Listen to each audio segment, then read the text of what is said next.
business is to silence your cell phones, please. And then we'll have a call to order and roll call. Commissioner Kraus, Here. Commissioner Sartor, Here. Vice Chair Keating, Here. Chair Bash, Here. Commissioner Rosenbaum, Here. Commissioner Smith, Here. Commissioner Chapman. Here. We have a quorum. Thank you. Please rise and join me in the Pledge of Allegiance. I pledge allegiance to the flag of the United States of America and to the republic for which it stands, one nation, under God, indivisible, with liberty and justice for all. Thank you. Director Boyd, current events and projects and reports. Chair Bash, members of the commission, good evening. I'll keep it brief. We have a relatively full agenda tonight.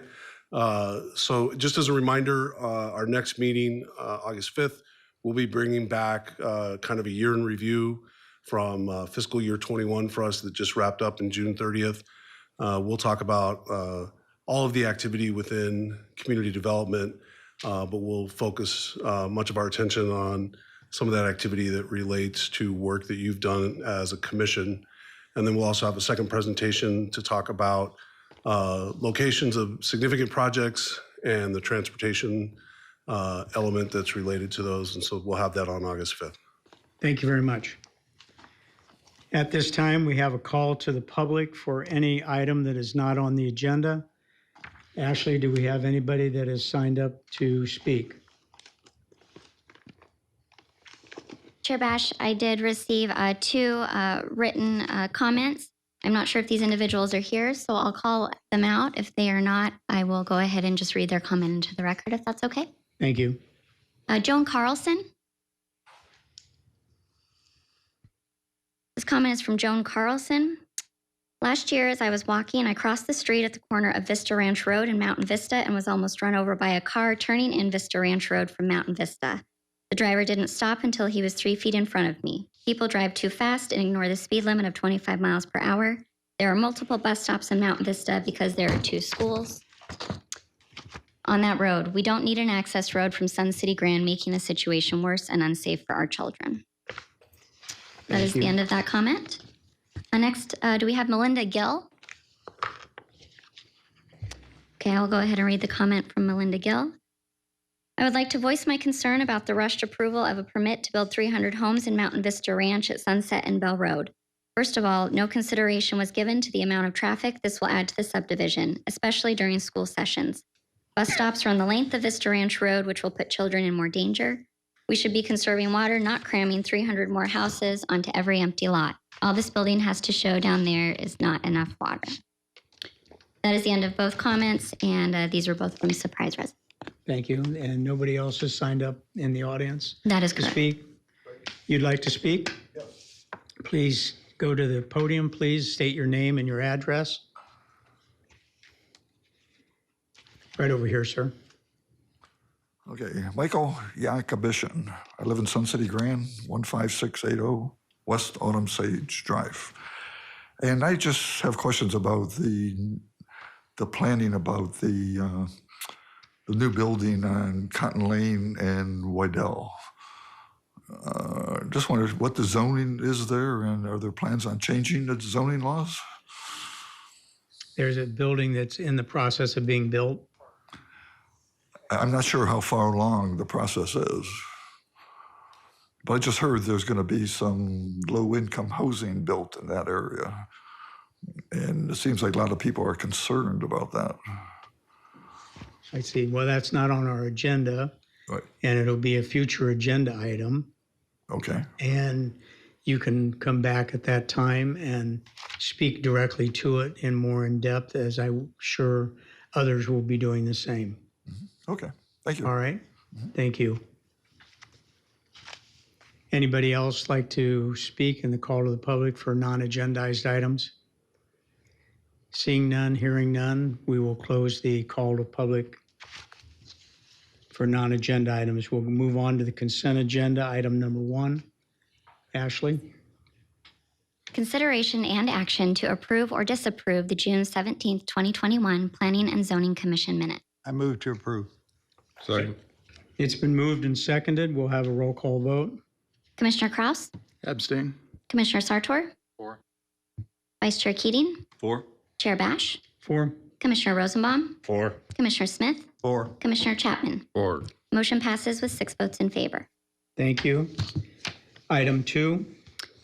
Consideration and action to approve or disapprove the June 17, 2021 Planning and Zoning Executive Session minutes. So move. Seconded. It's been moved and seconded. We'll have a roll call vote. Commissioner Kraus? Abstain. Commissioner Sartor? 4. Vice Chair Keating? 4. Chair Bash? 4. Commissioner Rosenbaum? 4. Commissioner Smith? 4. Commissioner Chapman? 4. Motion passes with 6 votes in favor. Thank you. We'll move on to agenda item number 3. This item requires a public hearing. Consideration and action to recommend approval or disapproval of a zoning text amendment allowing dual licensees to sell recreational marijuana within medical marijuana facilities. Case FS 20-619. Mr. Kufis? Good evening, Chair, members of the Commission. So the item before you right now is a text amendment regarding recreational marijuana. Tonight we'll talk about some of the stuff that led up to it and the proposed changes to the land development ordinance, and specifically some changes to the glossary of terms in Chapter 102, as well as the changes to the land use matrix and use-specific standards in Chapter 106.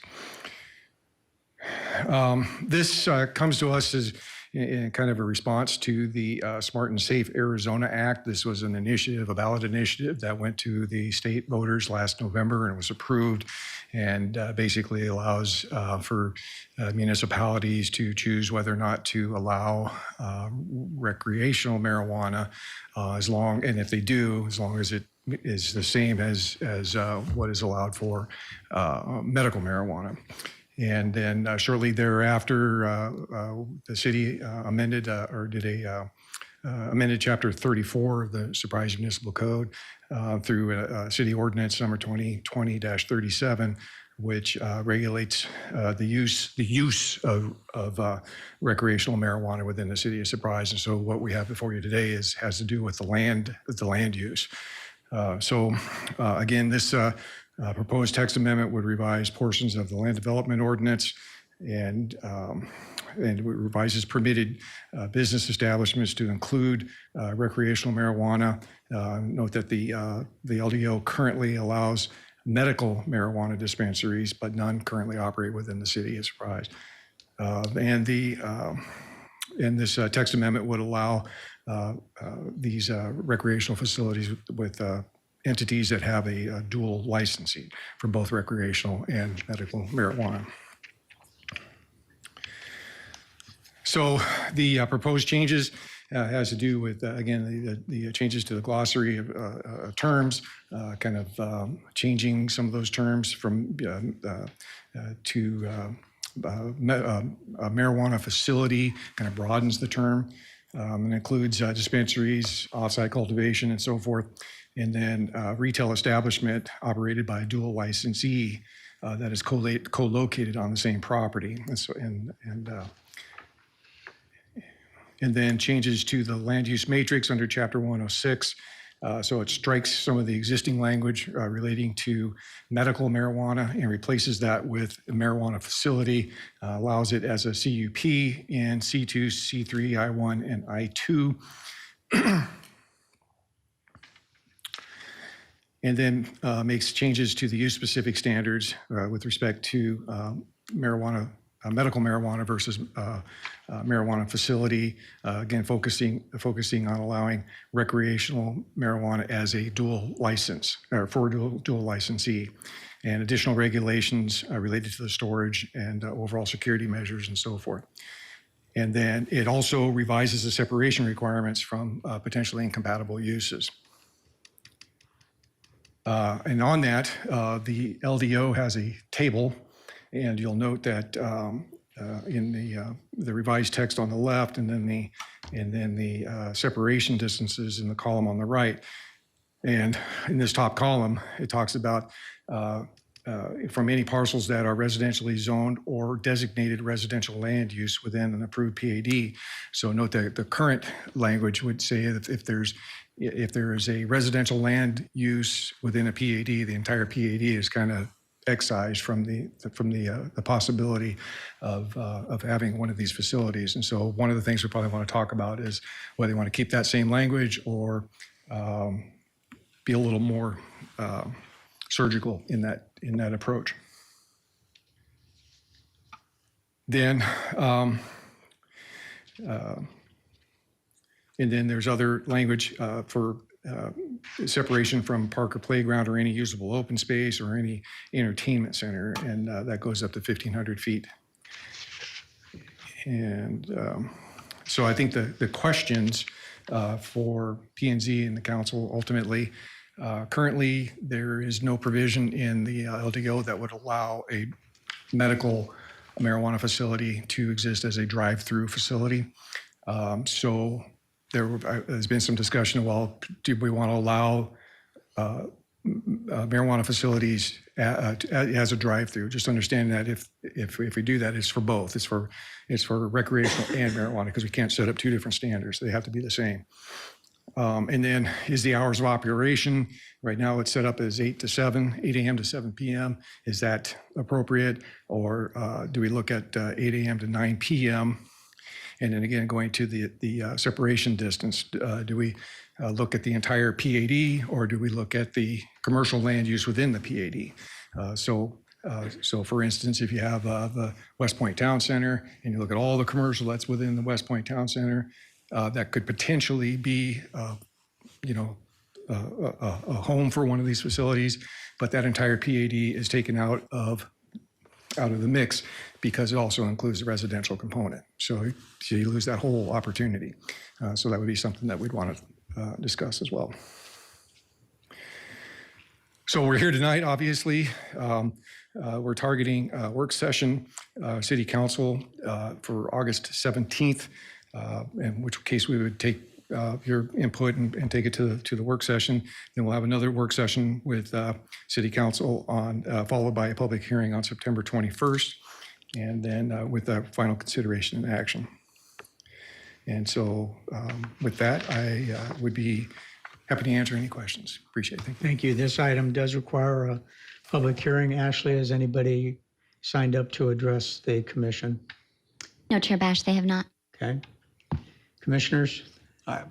Commissioner Smith? Yeah, just some clarification. You're talking about the dual type facilities. I know initially we said that if there were going to be any recreational, it would have to be where they had a medical license also. Are we changing that in this? I'm not sure I'm following the question. Can you repeat? Because when we initially talked about the marijuana facilities, the city council, as I remember, stated that they wanted only license for recreational in conjunction with a medical facility. So if you had a medical facility license, you could also have a recreational license. I don't think they asked that you could have a separate recreational license in Surprise. I may be wrong, but I believe I heard that at the city council meeting. Chair, Commissioner, my recollection and understanding is that it is for a dual licensee. So they would have to have both to. Right. Is that correct? Because I was at the city council meeting when they discussed it, and they didn't want just recreational. They wanted them to have a dual license. Dual licensing. Yep. All right. I'll defer to legal here. Good evening, Chair and Commissioner Smith. Back after the Safe and Smart Act passed, we had the ordinance regulating use of recreational marijuana in Surprise. Right. In that ordinance, we provided for dual licensees, which would be a medical marijuana dispensary that is also licensed by a Department of Health Services to sell recreational marijuana. That was kind of the precursor for what you're seeing tonight. Okay. So we would, under this ordinance, if we allow a medical marijuana dispensary, they can also be a dual licensee. Right. And so recreational. We cannot, the ordinance would not allow an independent recreational marijuana facility. that was my They concern. have to be together. Okay, It's- that it's was my both- concern. But it's one, both, or that's all you have. You cannot Right, have they- a separate recreational. Right. You cannot have single Right. recreational facilities. That's correct. That's all I was Okay. concerned about. Okay. Mr. Rosenbaum.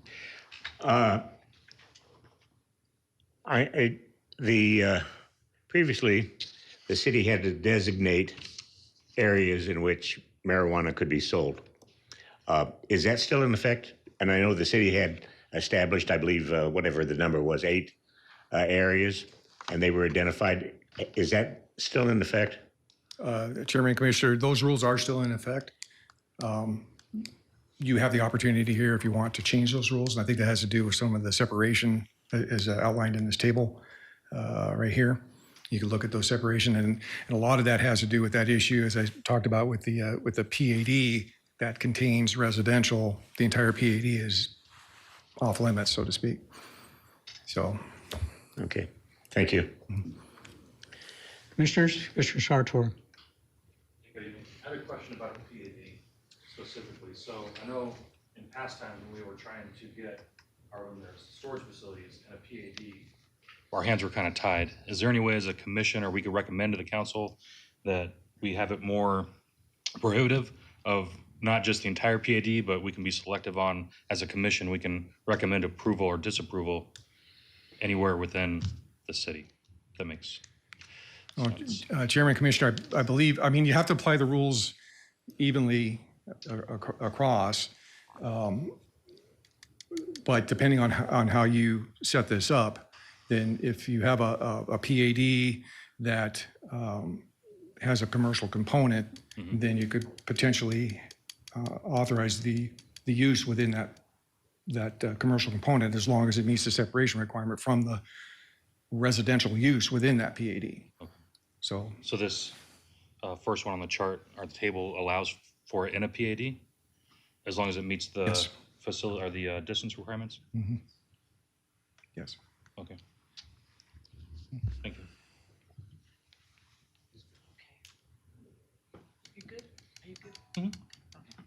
I have a question about, you said there was 8 areas kind of selected. I know when we were looking at the original, restrictions that had to be so many feet away from residential and stuff, there were so very few areas in the whole city other than industrial type areas, which, we really don't want people that went down there for medical reasons at night, okay? Especially with their being all cash type businesses.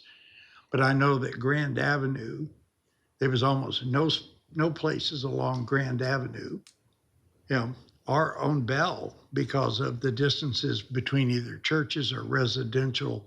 So we would have to look at something. All of that commercial area along Grand is the land across the street, which is the easement for the railroad. Is that zoned residential? How is it zoned? So the Chairman and Commissioners, that land would be, as I recall, it would be zoned rural RU43. Part of it is actually in the county and be zoned RU43. But I recall that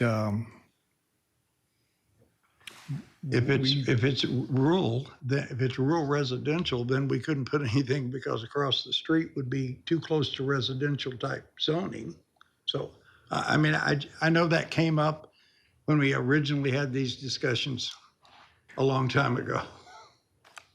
Chairman, Commissioners, I seem to recall, and I have to look more closely at the language of the amendment, but I Because seem to remember that If that corridor. is a issue, then we need to be sure we correct that where Grand Avenue would be available if in fact they had the proper, I mean, we have 2 shopping centers on Grand Avenue where the Albertsons and the Safeway are that are pretty much empty. Okay, I drove by them today and half the buildings are available. So I was just making sure that if we decided we could look at those areas because they have lots of space available and availability as far as being on a major artery. Chair, Commissioners, That was one of the main reasons for the change in the PAD, because most of the commercial is tied to an existing PAD that contains a residential component. So that's where we went back, and through staff, we made that discussion based off of what we've heard previously. And that's why we've changed that language. The proposed language that you see here today is to allow for that opportunity. Would those two shopping centers on Grand Avenue be available for? I'd have to actually physically look at the map and make the measurement from the residential use. Because there is residential to behind this- them. I understand that. But it very well possibly could allow for that use along Grand Avenue as long as it met that separation requirement from the residential use. And the residential is how far now? 500 feet. 500 feet. We have the ones on the back where we just put in those Christopher Todd's. Yeah, so I think that's very close to that 500 foot. Yeah, it's very close to the, if you use the front pads or, Correct. the pads down by Albertsons, we might be, well, then we have the condos behind them on Mountain View. Correct. But So, again, it gets back to the what is 500 zoned. feet. Yep. Good. Thank you. Mr. Sartor. I had one more thing about the drive-through. Are they authorized, the drive-through medical facilities in the verbiage or no? They are currently not. Okay, and that's we're not gonna, That's a discussion. If you want to allow it, then we'd have to include language to allow it. okay. But No- we're keeping in mind that that is for both, not one or the other. Well, that was my question. Can we do it for, if it's just a medical marijuana facility, could it be drive-through? And if they are the recreational, it cannot be? No, Okay, no. It for one, it has to be a dual licensee, so it by right, automatically includes both, and you have to treat them both the same. okay. The latest information I read about it is the one that used to be in Surprise. It's now at 99th and Bell. They have over 300 cars per day through the drive-through, and that does not include their walk-up. So to give you an idea, I mean, you can drive down Bell Road anytime and there's 5 cars in line. So, and they're a senior type community and that's who's driving through. So Any other for me, comment? I would think that drive-through would be okay. Any other comments, commissioners? Hearing none, I'll accept a motion.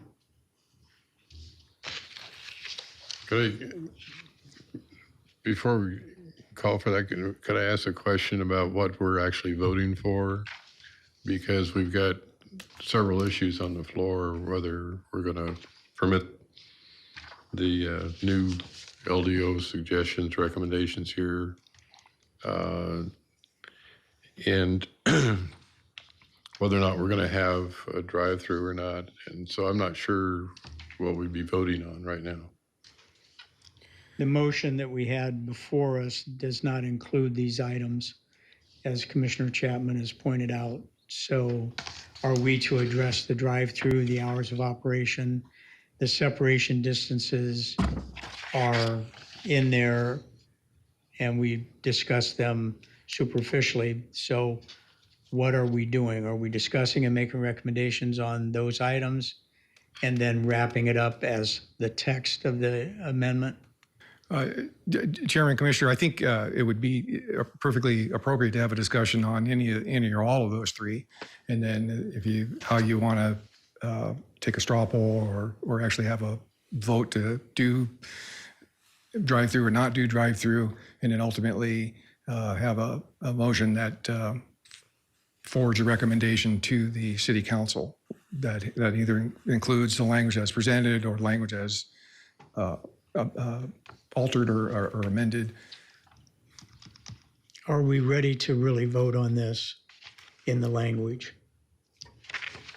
Well, Chairman, Commissioner, if you guys are comfortable with the language that it is right now, if you had enough discussion that you're comfortable with the language. I think that the city council's workshop should hear what we think as far as those items. And if we want to identify them as the commission, do we think we should have drive-through? And this is the commission's, view. Should we have the PAD where we can just look at a part of the PAD? Should we look at, as I spoke, Grand Avenue and the R43 across the street? Should we have to do something with that? I mean, there's some things that we need to say, we think this is what should be done, and it's not in the text amendment, but it needs to go to the city council where their workshop, they can hear what our thoughts were. So I don't know how we'd do that, but I guess Yeah, we, because the motion really doesn't address that. it just says we Doesn't move to address approve these items. the text. Can we just use the questions they have up here that we could discuss in that order, like still prohibit drive-throughs as the first one, and regulation of hours? Director Boyd. Chair Bash, members of the commission, I think the appropriate way to go through this is we'll just pose these as a series of questions to you, and we need some consensus, and then based on that consensus, we can help amend a motion if we need to amend a motion, and so I think that's probably the simplest way to approach that, if you will. Okay. All right, commissioners, we're going to discuss the drive-through, whether it's prohibited or allowed. I think it should be allowed. I think if it's a medical facility, I mean, just like a pharmacy, you can drive through and get a prescription. I don't think it should be any different. I agree it should be, we should allow drive-throughs. The potential downside to drive-through that I see, especially maybe on the recreational side, is does a person pull into a drive-through and they don't really know what they want? And do they sit there and do they sit at the menu board? I don't know would they set up a menu board? And would they sit there and go, what is this? What is that? And then 8 cars pile up behind them. So it's not that I have any opposition to purchasing recreational marijuana at a drive-through. My only concern would be, do people know what they want? And would that slow things down? Mr. Keating, I think those that use marijuana know what they want. Well, I don't know. I have no idea. I think that if somebody You'll didn't know take what the they one on wanted. Bell Road, there'll be 5 cars, but there'll be 6 or 7 or 8 because people want to go in and see what's the new and what, So we've had some issues in our city with drive-through facilities of fast food restaurants where people generally know what they want when they pull up. And there's been some issues, especially in certain plazas, that causes a backup and traffic flow in and out of those particular plazas and parking lots. So that would be my only concern, is that I don't want to approve more drive-through facilities that could create even more problems when people are ordering something that maybe is still a little bit isn't really not, maybe there's some unknowns to it, I think. I think that right now our zoning says that they have to have 8 spaces in the queue line. So I think that I've never seen 8 cars backed up on the one on Bell. So, and it's one of the largest facilities. So I don't think that'd be a problem. We could probably address that in the site plan. Right. I agree with drive-throughs as long as it's vetted through transportation to make sure that it's not going to create a transportation hazard where the facilities are located. And if in fact, based on their location, they can cut a drive-through through that location. Okay. I think that'll handle the transportation issues, the queuing issues, but it sounds like the consensus of the commission is to allow for drive-throughs. Is that correct? Yes. Okay. Let's move on to the hours of operation. Currently 8 to 7. Their thoughts of going to 8 to 9 p.m. The current ones are located where? We don't have any. Yeah, right. You're outside of the city. But anything new would be in a commercial plaza, so. Right. And there are other fast food and other types of establishments that are probably open till 9, right? 8 Yeah. to 9. Mm-hmm. I would have no problem. Any being open till 9. objections to 9 o'clock from the commission? Okay. No. Separation distance requirements, whole PAD with any residential or specific to the residential uses within the PAD? Specific uses. Excuse me? Specific uses, I think, would be better. If you take the whole PAD, then you're eliminating potential places of business that is unnecessary to eliminate. As long as they meet the distance requirements within the PAD specifically. Any other comments? Okay, it looks like specific residential uses within the PAD. So how would you like the motion to read? So recommendation for approval with Of text as amended? text as amended, right? Okay. Providing for drive-through uses, hours of operation from 8 a.m. to 9 p.m., and specific uses rather than the whole PAD. And Okay, then I'll we'll make craft up the that- language and take that to I'll the- make that motion. I move to recommend approval of the proposed text amendment to chapters 102 and 106 of the Surprise Land Development Ordinance as amended with regard to drive-throughs being allowed, hours of operation extending from 8 till 9 p.m., and separation distance requirements specific to residential uses within a PAD. A second. It's been moved and seconded, and we'll have a roll call vote.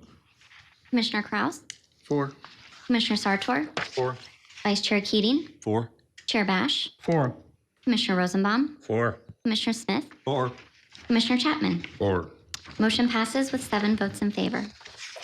Thank you. Thank you. We'll move on to agenda item number 4, which also requires a public hearing. Consideration and action to approve or disapprove a conditional use permit for a new accessory detached garage in Lot 127 of Stonebrook Phase 2 and site plan entitled Hornberger Residence New Garage. Date received April 20, 2021, located on the northeast corner of Parkview Place and 144th Avenue in the Park Place PAD, case FS 21-118. Thank you, Ashley. Mr. Angulo. Good evening, Mr. Chair, Commissioners. So this item is for a conditional use permit for a new detached garage. So the site is located within the Stonebrook subdivision on the northeast corner of 144th Avenue and Parkview Place. The property is zoned PAD, where the Park Place PAD designates this area as R15 development. To the north, there is a vacant piece of property, which the PAD designates as R3. And to the west of Parkview Place is mixed use and more high density residential. So this conditional use permit proposes a detached accessory garage in the rear yard of this parcel. So going back to the Park Place PAD, it points back to the 1986 zoning ordinances, which limits any accessory structure or garage to 25% of the rear yard, or a 600 square foot max size structure, unless approved by a conditional use permit through the Planning and Zoning Commission. So the structure being proposed here is a 1,787 square foot detached garage, and if approved by this conditional use permit, will allow the applicant to construct this in his rear yard. Another component of this application has to do with the driveways. So Ordinance 86 allows for a second driveway if approved, once again, by the Planning and Zoning Commission. So the applicant's proposing a second driveway that would lead back to this detached garage. This additional driveway was reviewed and approved by our traffic and transportation reviewers. So the proposed elevations show that the building will match as far as materials and colors and some of design to the existing home. Given that this is a conditional use permit, there was a neighborhood meeting held in June where neighbors and residents of Stonebrook attended to show their support for the project. Since then, there has not been any opposition or other concerns that staff is aware of. So staff recommends the PNC Commission to approve this conditional use permit subject to stipulations A through D, which are just standard stipulations as listed in the staff report. Thank you. This also requires a public hearing. Is there anybody in the audience that has signed up to speak to this item? No, Chair Bash, nobody has signed up to speak. Okay, if not, we will close the public hearing and we'll open it up for the commissioners. Commissioner Smith. I have only one question. Is this garage going to be used as a commercial business? Mr. Chair, Commissioner Smith, we had the same question for the applicant, and he does not intend to use it as any type of commercial business. It's just to store his own personal vehicles and property. Okay, I don't have a problem if the other residents are not in objection. Other commissioners' comments? Commissioner Rosenbaum.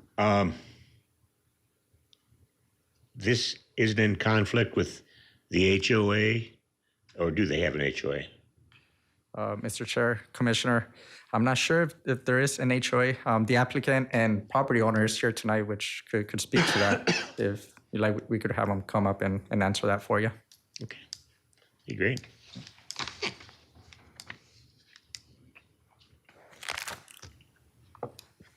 Please state your name and your address, please. Joseph Osborne, 3634 West Charter Oak Road, Phoenix, Arizona, 85029. Okay. And Mark Hornberger, 18337 North 144th Ave in Surprise. And to answer your question, Commissioner, there is no HOA there. That was one of the reasons we got it. That was And, it. Thank you. You bet. We're in good shape. Thank you, gentlemen. Any other comments from the commission? Hearing no comments, we will call for a motion. I move to approve the conditional use permit for a new accessory detached garage in lot 127 of Stonebrook Phase 2 and site plan entitled Hornberger Residence, New Garage. Date received April 20th, 2021, subject to stipulations A through D as memorialized in the staff report. Second. It's been moved and seconded. We'll have a roll call vote. Commissioner Kraus, 4. Commissioner Sartor, 4. Vice Chair Keating, 4. Chair Bash, 4. Commissioner Rosenbaum, 4. Commissioner Smith, 4. Commissioner Chapman. 4. Motion passes with 7 votes in favor. Thank you. We'll move on to item number 5. And Commissioner Kraus is recusing on this particular item. Thank you, Chair Bash. You have to recuse on item 5 and 6. Thank you.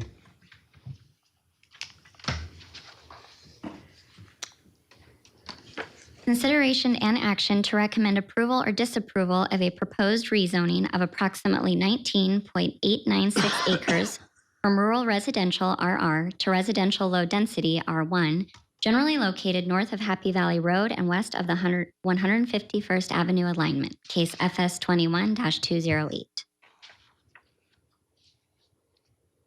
Mr. Angulo. Commissioners, this item before you is a zone change for a project known as Windstone Ranch North. The property is located of 163rd Avenue and north of Happy Valley Road, just north of the Tierra Verde East development. So this property as it sits today is within unincorporated county land. It is part of a annexation application as well, which will be heard by the city council in August. So currently, as the current zoning right now is RU43 in the county. If that annexation is approved, once annexed, this property will take like zoning, which in our code, it's rural residential. And with this application, the applicant proposes to rezone that to residential low density R1. So In their rezone document, the applicant provided a conceptual development plan. This still has to go through final engineering, so it may change a bit, but this gives you an idea of what development out there could end up being like. So just to recap on the size, it is a 19.89 acres. And as part of their zoning document, the applicant is capping the number of dwelling units to 62, as stated in stipulation A of the staff report, which sets a maximum density of 3.12 dwelling units to the acre, which if you look at where this sits in the general plan in a neighborhood character land use, this falls within the allowed density for a suburban neighborhood. Another thing to know is that this development will follow the standards of the LDO as it was approved. So there was not a need for a PUD overlay in this case. So as part of the zoning documenting requirements, the applicant also agreed to provide a 50-foot open space buffer along the north area and larger lots also along the northern area. So providing a landscape buffer and a good transition of densities from the rural lots to the north. This snip here just shows the location in reference to the general plan land use character area map. And the neighborhood meeting took place back in May. There was residents that attended the meeting. Some of the main concerns had to do with traffic in the regional area, mainly pointing back to 163rd Avenue and Grand Avenue in this area. So that the applicant did speak to that during the meeting. There was also concerns about drainage. Neighbors had concerns on how this project will affect their properties. And if we go back to this area, you can see that the drainage is being carried through this parcel and then south with the adjacent Winston Ranch and Tierra Verde East. So the applicant is aware of that and they're working through that issue. Other questions that came up had to do with access to and from the rural lots and also the buffer against those same rural lots that were addressed through the zoning document. So staff's recommendation to the commission is that you recommend approval to the mayor and city council of this zone change, subject to stipulations A and B as listed in the staff report.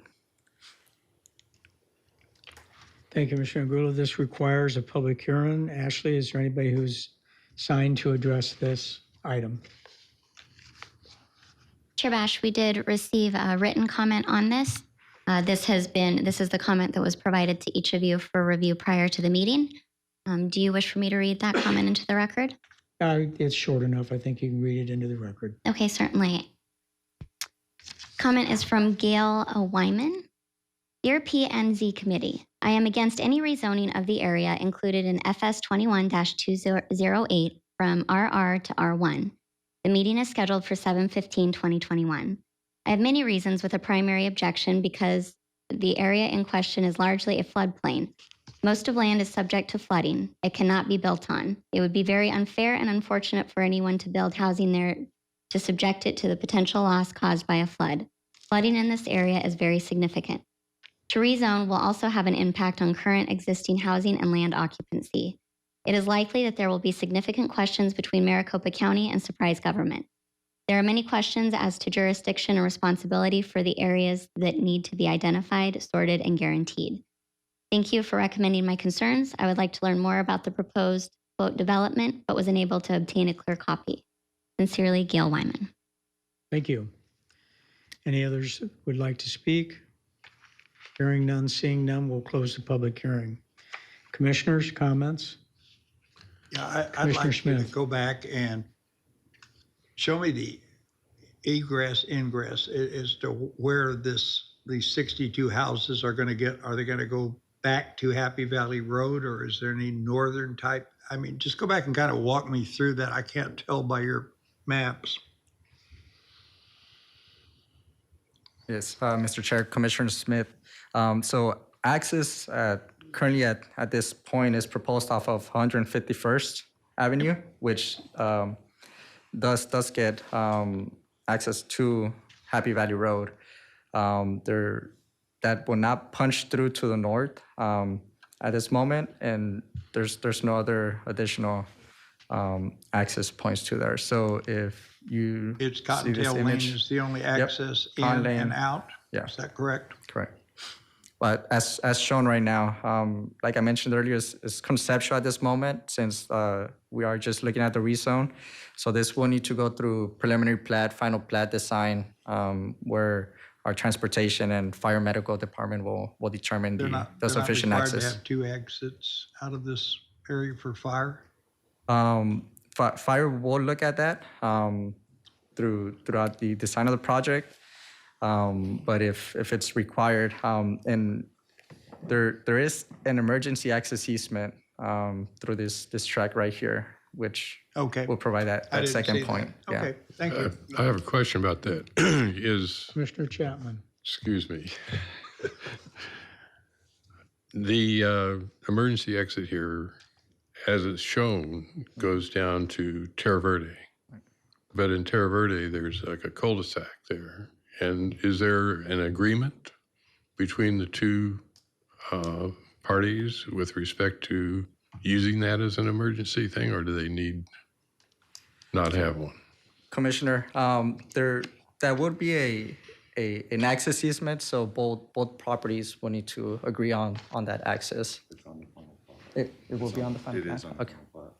For Terra Verde East? Yes. Okay, so it's already identified in the final plat for Terra Verde East there on the south side. But when you say the final plat, we're talking about two different parties here. Right, and they will need to be in agreement to that. Mr. Abrams.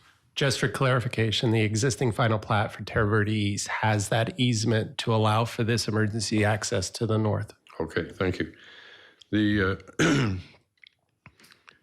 here specifically with just the zone change. Correct. Okay, so we're not here to discuss about setbacks and sidebacks, but we're going to do this later this evening in a preliminary plat?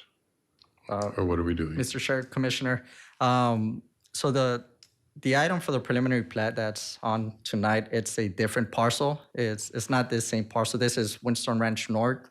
The preliminary plat is just east of here and known as just Windstone Ranch. So it's two different properties. Okay. Commissioner Smith? I'm good. Commissioners? Okay, hearing nothing, we'll entertain a motion. I move to approve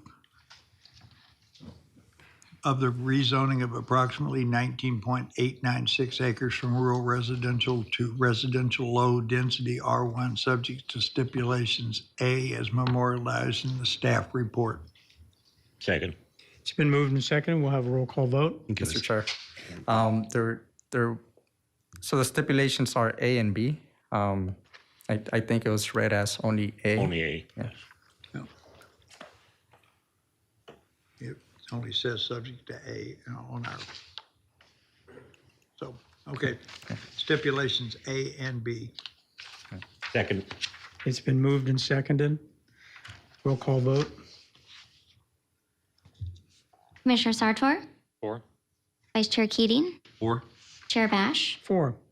Commissioner Rosenbaum, 4. Commissioner Smith, 4. Commissioner Chapman. 4.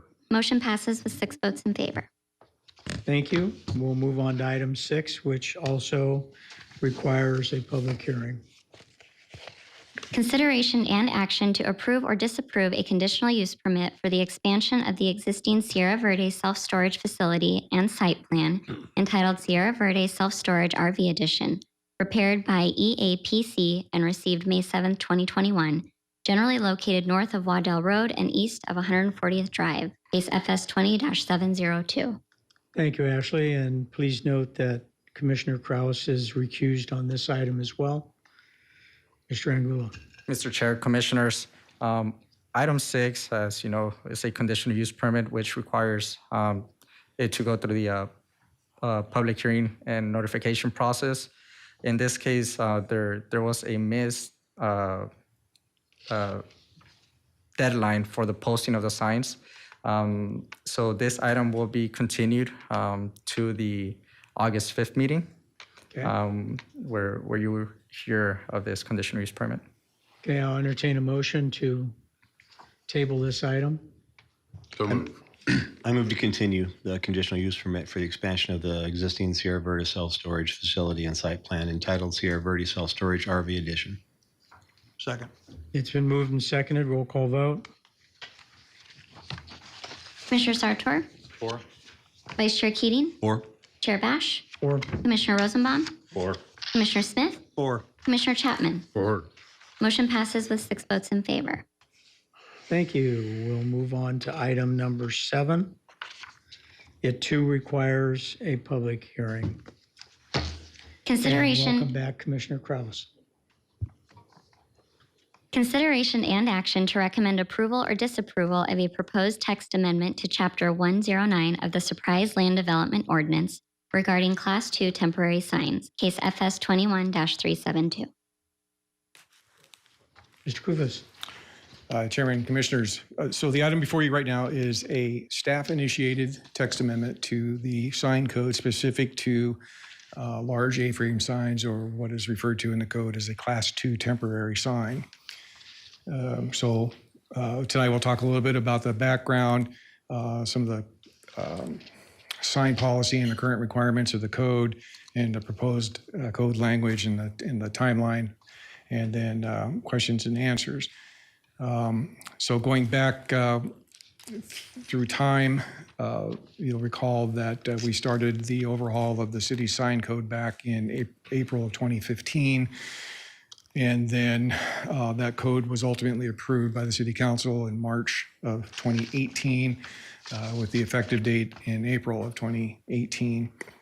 Then there was the adoption of a temporary sign policy last year relative to COVID. The City Council adopted a sign policy pertaining to this type of sign, the Class 2 temporary sign, and it was in response to COVID to help alleviate some of the strain that COVID was creating. And then that is did expire, and then in December of 2020, the current code was approved, the LDO, and then in March of this year, we had a request from the City Council to kind of reevaluate these types of signs. And so we initiated this case specific to Chapter 109 and specific to the Class 2 temporary signs. And then we had a council discussion in April, followed by an outreach meeting in June. So the temporary sign policies, there were some early versions of the temporary sign policies, and these dated back to the days of the recession. And it was about stimulating business and so forth. One of the unintended consequences is it wound up with quite a lot of the proliferation of sign clutter. You can recall that many of the corners throughout the city were loaded down with these types of signs. And then when Bell Grand happened, the policy was revisited, and then it was tightened up to just the Bell Grand area, and all the other stuff kind of went away. And then, of course, the most recent having to do with COVID, as I mentioned earlier. And then, as I said, we had a request to revisit this whole Class 2 temporary sign issue. So the current, or the COVID sign policy, it granted certain relief from the sign code specific to the Class 2 A-frame signs. And it is stated that it can't be located within a public or private street or sidewalk, meaning the actual street, not the right-of-way, but the street itself. And then it can be placed behind the sidewalk, but not between the sidewalk and the curb. Can't be placed within a side visibility triangle, must be legible, has to be weighted, but not anchored. And then there were certain size requirements. And so our task was to basically codify these parameters. And so in the current code, we have 4 classes of temporary signs. We have many types of temporary signs, but there are 4 that are actually classified as class 1, class 2, class 3, class 4. We're looking at the class 2. And in the current sign code would allow 1 such sign within 15 feet of a lawful or commercial use or a lawful temporary event as defined. And so this image on the right, this is right here at City Hall, where the previous deli owner had a class 2 sign right by her door, and it was about attracting business into her front door. Then there was language that said it can't be located on a vacant property, and then it can be not located within the public right-of-way unless the customer entrance opens directly onto that right-of-way. And there was no limit of the number of sign panels, provided it didn't exceed 22 square feet overall. And it had language regarding the weighting and the ballasting. And then it also includes language that it can only be displayed during business hours. But as we'll discuss, that provision is actually a little hard to enforce. So under the proposed text, we're looking at a very minute change to the definition of a class 2 sign, simply to increase the area per side from 11 square feet to 12, and then to go from 45 inches tall to 48 inches tall. There's nothing magical about those numbers. It just agrees with the sign policy. And so we're just lining those up. And then we would have another change in table 109-1A that would just put a P under the public and private rights of way for this type of sign. And then and getting into the meat of it, so in 109-1.8B, we deleted the word permanent. This has to do with the materials and how the signs are constructed. We deleted the word permanent. And then we clarified that the class 2 sign must be fabricated of durable materials such as wood or plastic or metal and have no sharp edges, and it must be legible. So we included that language in the draft. And then in 109-19A3, we corrected some Scrivener errors, and then we tied the class 2 temporary signs to a business license. A business holding a business license would have access to the sign. And then we added a provision that would allow 1 additional sign, in addition to that sign that's 15 feet from the business entrance. They could have another sign 1,000 feet away. And then added a provision that prohibits locating in the landscape strip between the sidewalk and the curb. And that was consistent with the policy. And then some other clarifying language in the text. So we did have an outreach meeting on June 9th. We had some mixed opinions. Some were in support, citing a preference for increased business visibility, which is really what prompted the whole discussion in the first place. However, there were concerns over the business license requirement and concerns over the 1,000-foot limitation. And then the opposition had concerns about the sign clutter and the whole thing that led to the more restrictive standards to start with, and then the whole enforceability issue. And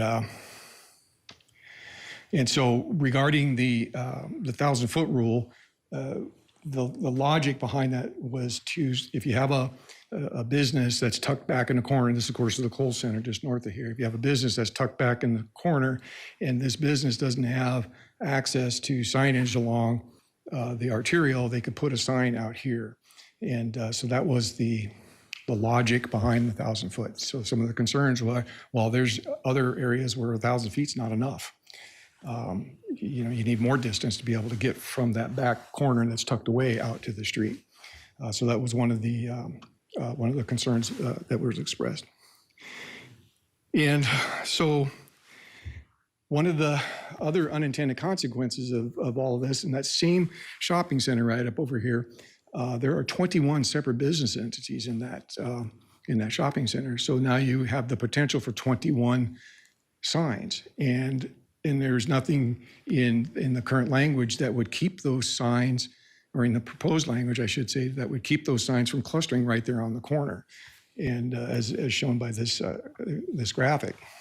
So if you recall, going back to the original sign discussion several years ago, this very issue came up, and one of the solutions was, or potential solutions was, to just simply say, well, you could have one sign per 200 feet of commercial street frontage, not located within the right-of-way, but located on the private land, on the private side of the right-of-way line, space those 200 feet apart, and then kind of let it self-regulate. And then at the same time, if there's more than, if they're spaced more tightly than 200 feet, then you have the ability to go to the property owner and say, you have too many signs on your property, you need to talk to your tenants and get them to remove one of those signs. But this never came to fruition. But it was an example of how we had kind of tried to find a solution to this problem. On the business license rule, as was pointed out to us, there are certain entities that are exempt by state statute from the business license requirement, and those include real estate, I believe real estate brokers. I'm not sure exactly the language of that, but also places of worship. And so if you have a church that is operating in a school in the middle of the neighborhood, right now they have access to the sign. But if we impose a business license rule on them, then they no longer have access to that sign. It defeats the whole purpose. So if you want to move forward with this language, we would ask that your motion includes striking the business license rule. And then the hours of operation, again, we're talking nights and weekends. We don't have staff available. There's varying hours of operation. Some, they're open 24 hours, some are not. That becomes an enforcement conundrum. So we probably have to work through that and potentially delete that from the language of the text as well, if you were to move this forward. So a timeline, we're looking at targeting August 17th. That's entirely up to you. If you want to move it forward, it's your decision. But we're targeting August 17th, City Council, with an effective date of September 16th. Of course, you have the option to remand it back to us for more work, or to move it forward, however you want to deal with that. And with that, I'd be happy to answer any questions. This does require a public hearing. And is there anybody who is signed to address the commission? No, Chair Bash. No? No, nobody at this time. And hearing none, is there anybody in the audience that would like to address? Hearing none, seeing none, we'll close the public hearing. We'll open it up to the commissioners. My first concern is the 1,000-foot rule. You didn't identify there's any fix to that from the clustering. You did say that there could be a 200-foot rule to space the signs apart. The other thing is, if you look at a business that's on the street, and I have the visibility, and people put signs right in front of my business, I have a concern with that. You're not protecting the person that paid for that visibility and have their business. And I would not want 4 or 5 signs clustered in front of my business that I'm trying to attract my customers. So I don't understand how you would fix that. So those are my concerns as far as the amendments, the size. No problem in making them 11 to 12. 40-foot high makes a lot of sense as far as cutting plyboard, and there's a lot of things that work. I don't know how you would actually enforce the 200-foot rule. Who would decide if you have 21 people want to put a sign out? Who gets to put those out if there's only 10 spaces at 200 foot? And if you just say it's 1,000 foot, what's to keep them from clustering? What's to keep them from putting in front of other businesses? I don't see any problem with them putting it out on a street in front of a parking lot. But if I am the business and you put it right in front of my business, I'd have a concern. So That's my concerns with what you've proposed so far. I don't know how you fix it, but those are my concerns. Understood. Commissioner Rosenbaum. I'm not too sure about the business license situation, and I don't see it in this. And I agree with what you brought up about does the church have to have a business license if they're operating out of a school, for example? Is that something that you wanted in here, or because I don't see that in here? Chairman, Commissioners, it is in the draft language. It's not in the PowerPoint presentation per se, but it is in the draft language. And we would be fine with deleting that requirement. Okay. It was just Thank you. trying to think of a way to solve it. Couldn't we take and make it, you need to have a business license except those that are exempt by state statute, which are churches and realtors?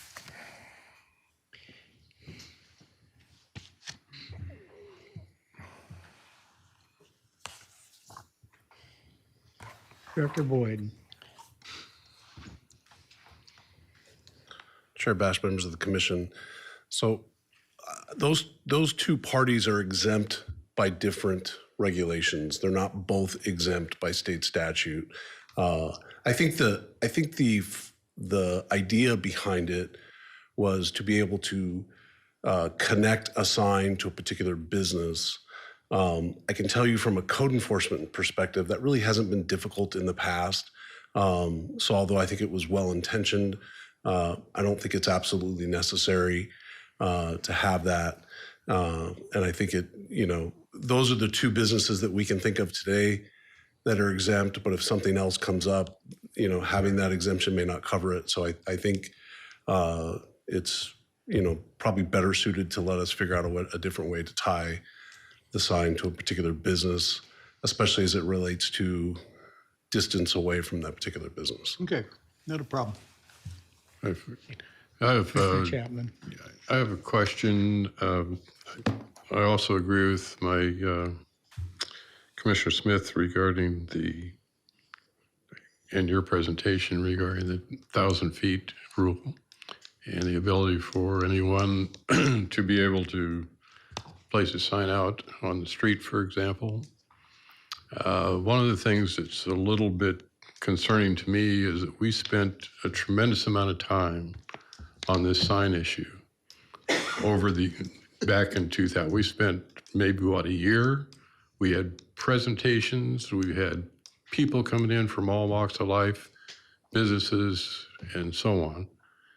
And I really felt at the time that we did a very thorough job in terms of trying to be fair with everybody and equitable. And here we are a couple of years later, and we're back, at the well again. My opinion is I'd just soon keep it as we have already established it. And I think we've already heard these comments and arguments and proposals over and over and over again. And I don't know where it gets very exhaustive, So that's my comment. I agree with Commissioner Chapman. I think we've spent an inordinate amount of time on signs in the city since I've been on the commission, and I really don't see any need in changing any of the verbiage. Commissioners? I agree. I was on the commission at that time also. I know we have 2 new commissioners. They might have a different opinion. And obviously someone didn't like some of what was written in the code, and they complained to someone, and now we're here talking about it again. But I agree with what they just said. We spent a lot of time. We heard from a lot of different people. And one of our biggest concerns is the clutter and the distractions of those A-frame signs. If you open it up to every business in every complex to allow to put out a sign, we all said at the time, we're very pro-business. We're also, we want to keep a clean looking city. And I don't think any of us that on this side of the commission that were there that discussed that, it doesn't seem like any of us have changed our minds about that. Yeah, I don't mind the text as far as the minor increases in signs and the definition of how they do it, but as far as the 1,000-foot rule,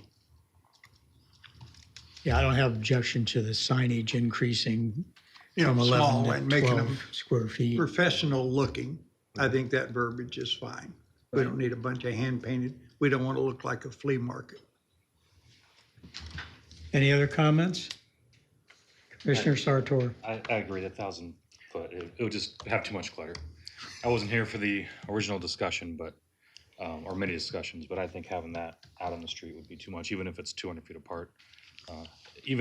With that and a political season, you wouldn't even be able to see out of any driveway to get out of the shopping center. Good comment. So how do we have a motion here that I'm not sure necessarily fits what we've been discussing.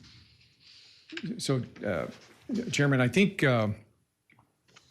if I'm understanding what I've been hearing, you're okay with some of the minor changes, but not necessarily just the carte blanche opening it up to everything. So one or two ways to handle it would be, send it back to us and we can come back with cleaned up language, or you send it forward with direction to, to strike certain language from the proposed text. Or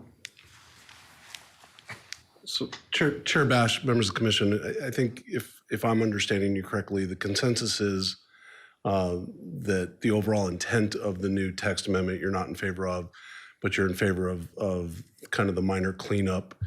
So I think, we have a solid understanding of what you're asking for. If there's no motion for it to carry forward, I think we still have enough direction that we could certainly carry your sentiments back. Because we're not towards- really denying it, and we're not approving it in total, so. Understood. I think we understand your sentiments, and I think we could, that certainly gives us enough to work with going forward to the work session.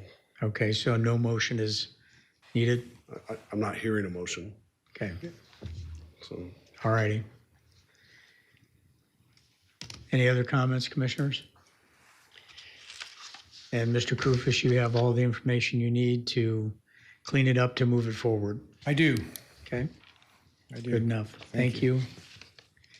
We'll move on to item number 8. Requires a public hearing. Consideration and action to recommend approval or disapproval of a proposed text amendment to Chapter 109 of the Surprise Land Development Ordinance regarding billboard signs, case FS 21-147. Thank you. Mr. Krufus, Sorry, with the did I get wet there? whistle. I'm sorry? Did you wet your whistle while you were over there? Yeah, it was getting pretty dry for sure. So the item before you right now, this is actually an applicant-driven proposed text amendment specifically to, as it pertains to the potential for billboards.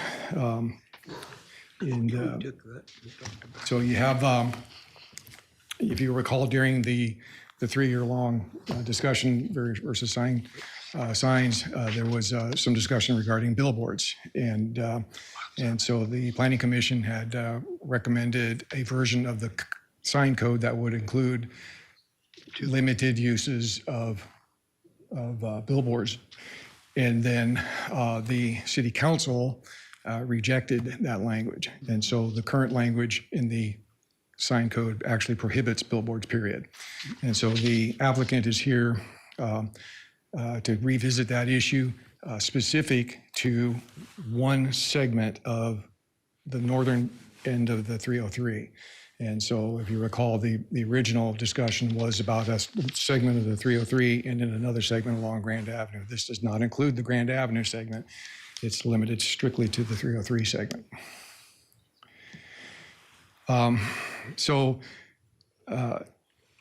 To get there, the applicant would propose revising Table 109A regarding billboard signs to allow them as a conditional use in commercial and industrial zoning.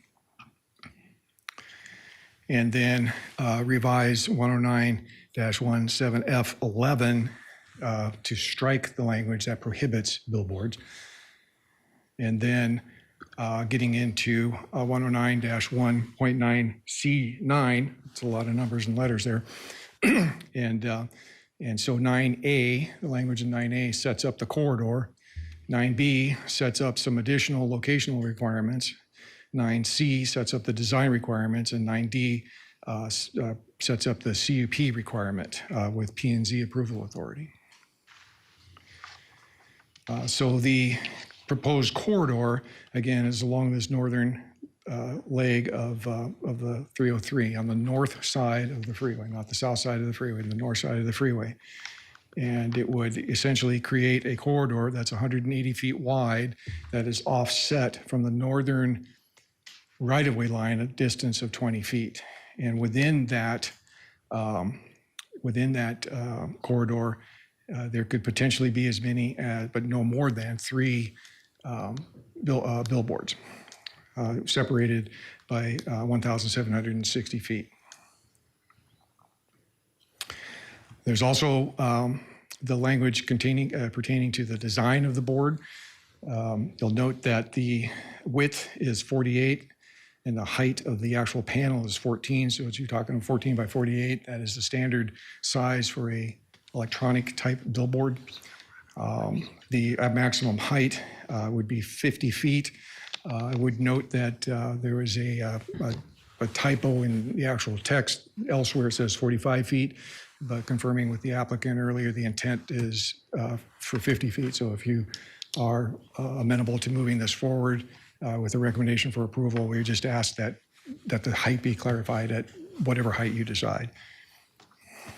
And then some other aesthetic treatments that really kind of were, you probably recognize this because this was in the version that you looked at 3 years ago. Yep.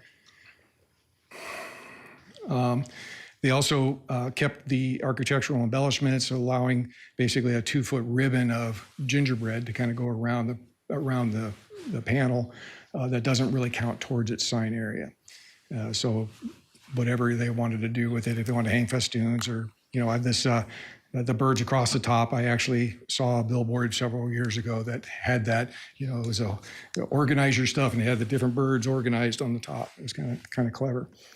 And then there's a language in there that talks about electronic messaging, and this is in 109-1.11B6. And this has to do with electronic messaging, and just simply clarifies that 100% of the panel can be electronic messaging, as opposed to 50%. That would be the case as any other type of sign.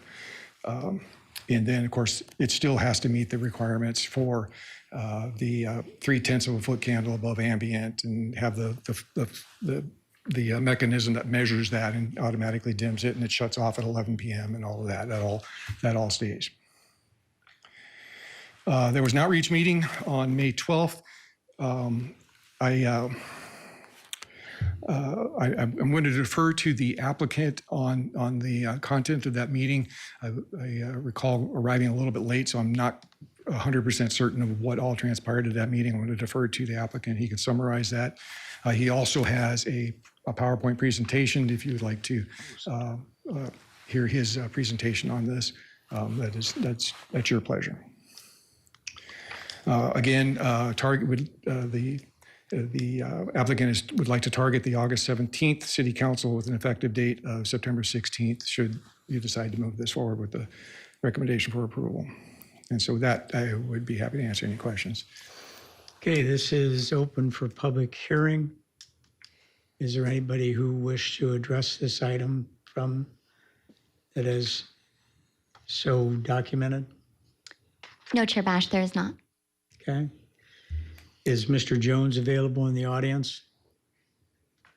I really don't want to look at your 21-slide presentation. I will allow you to speak to the items, but I'm not necessarily looking at, you had presented your ideas previously, and most of the commission has seen those. So what would you like to say, Mr. Jones? Commissioner Bash, members of the Planning Commission, Kurt Jones with Tiffany and Bosco. We're at 2525 East Camelback Road in Phoenix, 85016. I'm here with Mr. Rhett Cooney from Boulevard Media. We were here back 3 years ago when the previous amendment was going through. Mr. Cooney has stayed and had a relationship with those property owners on the 303.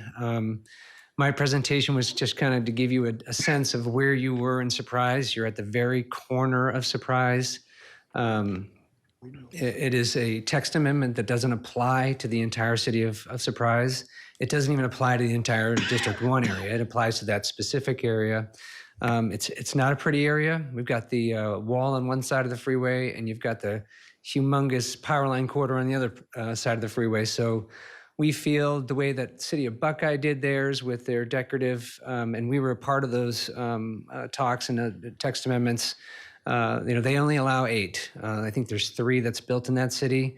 This is one of those surgical text amendments that allows the city of Surprise to see whether or not they want or desire billboards. And I think it's an appropriate place that's not close to any neighbor. Mr. Kufa said that at the open house, we had the District 1 City Council person, we had Councilwoman Klein, we had a person from the county, we had 2 folks, including Mr. Sepon there, but nobody that lived in the area that was concerned at all about the location of any billboards on this specific site. So what this does is allows the city, and I think most of you were here, minus the 2 gentlemen here, that voted in favor of it. It was a split council vote. We're just seeing if the city would be in favor of this application for just these 3 billboards in this location, and we're requesting a positive recommendation from your board. Thank you. All right, thank you, Mr. Jones. I'll open it up to the commission. I guess I have one question for Mr. Kufis. I've been on the commission for like 10 years, and I've never had a private party come before and request a change to our LDO or to our amendments. Is this considered normal? Chairman, Commissioners, I think for this city it's probably not common, but it is a legitimate practice. Been 10 years. Yeah. In my prior jurisdiction, we had applicant-driven text amendments left and right. Very common. Commissioner Smith or Commissioner Chapman. Yeah, once again, we worked pretty hard on this. I thank you for reminding me it was over a 3-year period. Yeah, so I don't know. We were down where we hadn't, I think, at least a positive recommendation for possibly over the corridor and where existing signs were. At that point, we had decided they were going to be 30 feet. Now they're 45 feet. Now tonight it's 50 feet. It's like, I don't know where this begins and ends, but I approved, I think, the recommendation to have one sign over off the 303 along that same corridor. And the thing is, if I think we had, I'm not sure if it's in the new LDO, every 1,800 feet, possibly such a sign could be representative. And one of the concerns that I had at the time was down through Posada, where Posada along the freeway corridor on 303 has a lot of potential to put up signs that basically in their PAD that we have really no jurisdiction over other than probably the shape and size of them. But I still would agree to one personally off the 303 to recommend that, but not at 50 feet. And I think that we don't want to gaudy up our city or the entrance to our city with the big flashy signs. I think that, I guess with the new technology and other things that it could be tasteful, but I really feel that it takes away from the city in terms of its thing. But I think out on the 303 along the freeway would be okay. One concern, did we talk to the people? Isn't this across from like Portobello? and Sun City West, they're the most impacted. If you ask them, I would tell you they probably don't want to see that thing over their back fence. So we actually did route to Maricopa County Planning Department and to the Cortobella and Sun City West HOAs. You did? Yes. Okay, and how many people attended and what was their response? Nobody from those communities, offered a response one way or the other. So, and if I may, Chairman Bash, to Commissioner Chapman's point, regarding the Prasada corridor, back during that time, we had talked about it, but there was no language that would allow any kind of billboard along there, because there's already language in those PADs that allows the freeway monument signs, and it was already pretty well saturated with signs. I think that's to your point there. The 30-foot height limitation, as I recall, was specific to the Grand Avenue corridor. Those were a different type of sign. They were the smaller, the more traditional sign that you used to see along the highway in the old days. And they're smaller signs and they were shorter. And I think that's where the 30-foot comes from. But to the 45 versus 50, I don't remember what where we landed originally. I think we landed at 45 on the 303 corridor. And so then the applicant is, as you say, is asking for 50 feet. That's your decision. And whatever decision, if it's 50 feet or 45 feet, we'll have to do some cleanup in the language, because there's that flaw, a typo in the language. But Commissioner Keating? As far as I remember, I think I was okay with 2 signs when we talked about this the first time. I'm still okay with 2 signs in that area because of the area. And as far as 50 feet, I'm not sure if I'd want to go that high, but I think we did land at 45 last time, and I'm still okay with that too. Commissioner Sartor? What's the benefit to the city and the residents to have these signs put there?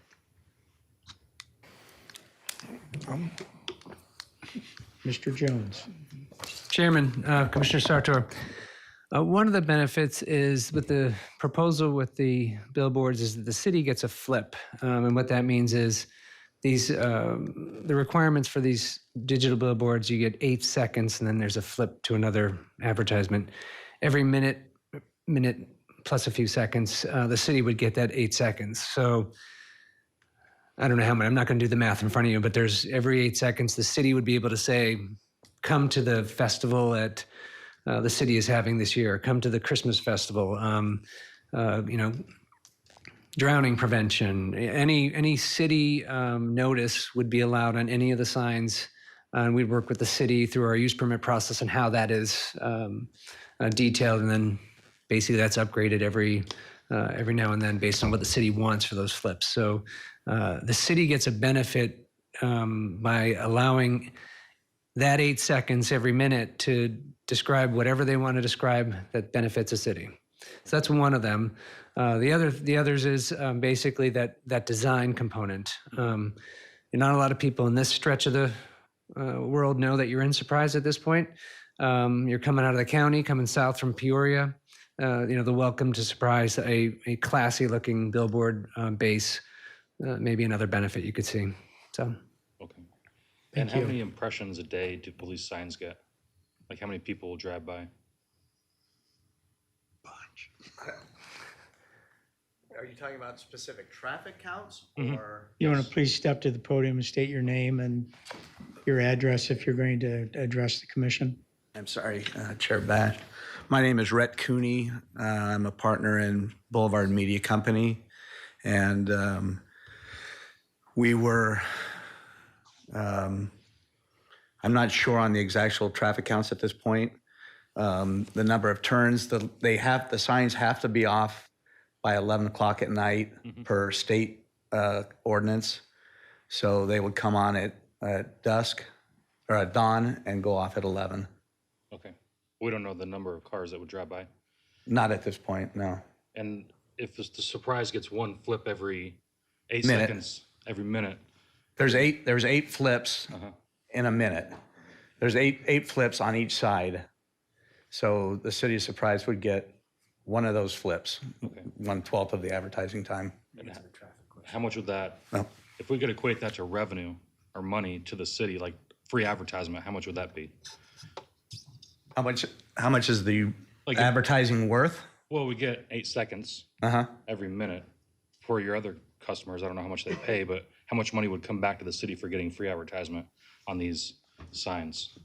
There's no money transferred back Right. to the city, But if you the value would be, I would assume, between $1,000 and $1,500 a month off at the start. For one sign? Okay. So it's free advertisement for the city? Yes. Okay. But we wouldn't get any revenue from the other advertisements? No. And on the number of signs, 1, 2, or 3, if there were 3 signs, we get an 8-second flip on each sign? Correct. Okay. And Commissioner Bash and Commissioner Sartor, the traffic right now on the 303, it's approximately in Glendale is about 40,000 trips a day. The freeway can handle up to 200,000 trips. So it's going to continue to grow, obviously, as the area grows, but it's around 40,000 trips a day that you're seeing, that people would be seeing these boards. Okay. What's the distance again in that whole distance? Because I know you were asking for 3 signs, and I'm just curious what the distance is, and if a car is traveling. Original ordinance that we talked about last year was 1,800 feet between signs and 45 feet height. Because I know we talked at length about like how fast a car is traveling and how much time are you looking off to that as opposed to the road. We talked about a lot of things, and it's kind of why we ended up where we did at the time. And in my riveting presentation, you would have seen the spacing requirements. But, so ADOT requires 500 at a minimum. Maricopa County is 1,000. Phoenix is 1,000. Glendale 600. Buckeyes 1,320. We're proposing 1760. 1760.